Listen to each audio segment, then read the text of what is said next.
Masarap na sinabawang bangus. Ganyan lang po ako kasimple magluto ng sinabawang bangus. Wala pong halong mga gulay yan.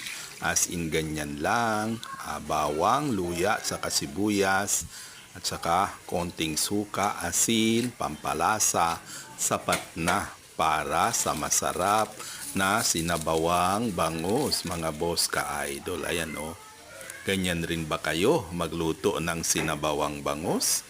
Kasi ako is ganyan lang talaga dahil napakamahal po ng mga gulay na ating panangkap ngayon na panglalahok sana sa bangus ay hindi na po tayo naglagay at saka isa pa ay wala rin po tayong mahagilap na mga siling haba dito sa baryo dahil sa kataasan ng presyo. Ganyan lang po, napakasimple. Tanggalin din natin yung